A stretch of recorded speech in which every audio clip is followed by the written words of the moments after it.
బంగారు బాతుగుడ్లు. ఒక నగరంలో రాముడు అనే పేద యువకుడు ఉండేవాడు. వాడికి నా అన్న వారెవరూ లేరు. వాడికి ఉన్నదల్లా ఒక కొంప, ఒక కోడిపెట్ట.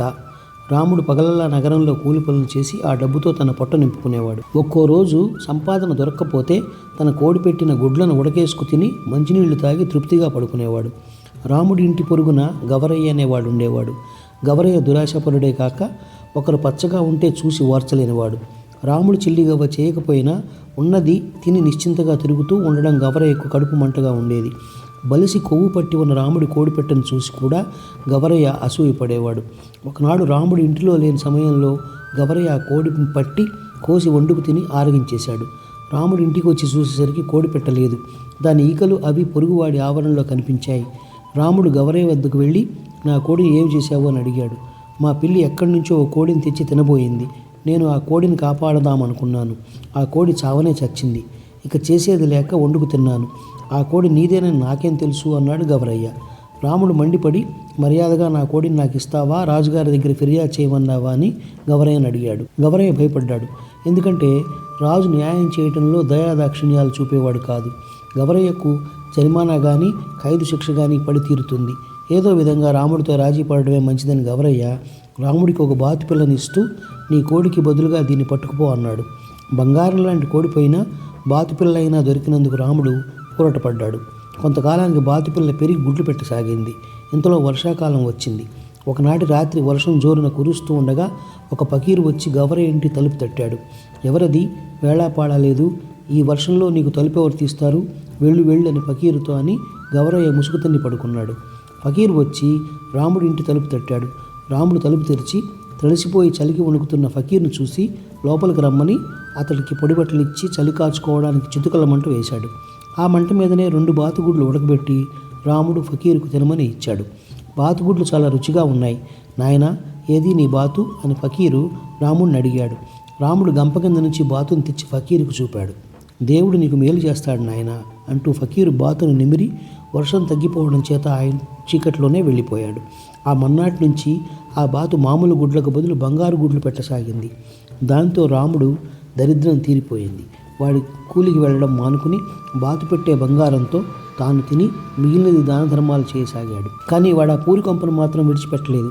గవరయ్యకు రాముడి జీవితంలో ఏదో మార్పు కలిగినట్టు తెలిసింది. కానీ అది ఎలా కలిగినది తెలియలేదు. అతను రాముడి మీద ఒక కన్ను వేసి ఉంచాడు.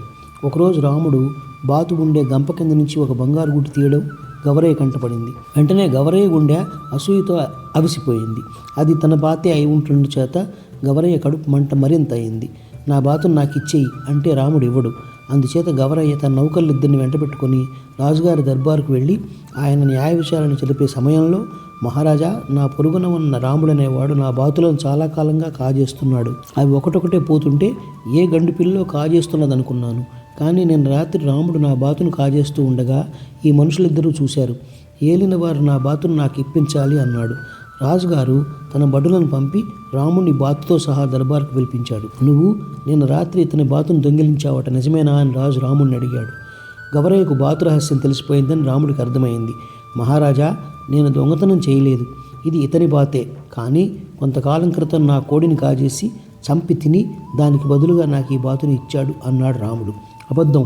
నిన్న ఈ మనిషి దొంగతనం చేస్తుండగా చూసిన ఈ 2 సాక్షులు ఉన్నారు. వాడు చెప్పేదానికి సాక్షులెవరు అన్నాడు గవరయ్య. రాజుగారు ఈ బాతును ప్రస్తుతానికి నా వద్ద ఉంచి రేపు మీరిద్దరూ రండి, తీర్పు చెబుతాను అని గవరయ్యను రాముడిని పంపివేశాడు. ఆ రోజు కూడా ఆ బాతు రాజుగారి దగ్గర బంగారు గుడ్డు పెట్టింది. రాజుగారు తన కళ్ళను తానే నమ్మలేకపోయాడు. ఈ రహస్యం ఫిర్యాదీలకు తెలిసే ఉండాలి. వారి నుంచే నిజం రాపెట్టదలిచాడు రాజు. మర్నాడు దర్బారుకు గవరయ్య రాముడు వచ్చారు. రాజుగారు గవరయ్యకు ఒక మామూలు బాతుగుడ్డు చూపుతూ, నీ బాతు ఈ ప్రమాణం గల గుడ్లు పెడుతుందా అని అడిగాడు. ఇంతకన్నా ఇంకాస్త పెద్ద గుడ్లే పెడుతుంది మహారాజా అన్నాడు గవరయ్య. రాజు అదే ప్రశ్న రాముడిని అడిగాడు. అది మామూలు గుడ్డు పెట్టదు మహారాజా, నా బాతు రోజుకొక బంగారు గుడ్డు పెడుతుంది అన్నాడు రాముడు. గవరయ్య తెలివిగా, ఎంత అబద్ధం, బాతు ఎక్కడన్నా బంగారు గుడ్లు పెడుతుందా అన్నాడు. నీ మాట నిజం, అది నీ బాతే, దాన్ని నువ్వు తీసుకువెళ్ళు అని రాజు గవరయ్యకు మామూలు బాతును ఒక దాన్ని ఇచ్చి పంపేశాడు.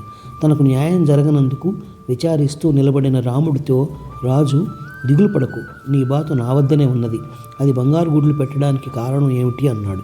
రాముడు ఫకీరు సంగతి అంతా రాజుకు చెప్పాడు. రాజు ఆశ్చర్యపడి రాముణ్ణి బాతుతో సహా తన దివాణంలోనే ఉండి పొమ్మన్నాడు. గవరయ్య తీసుకుపోయిన బాతు మామూలు గుడ్లే పెట్టింది. రాముడికి దివాణంలో ఉద్యోగమైందని తెలియగానే తనకు తగిన శాస్తి జరిగిందనుకున్నాడు గవరయ్య.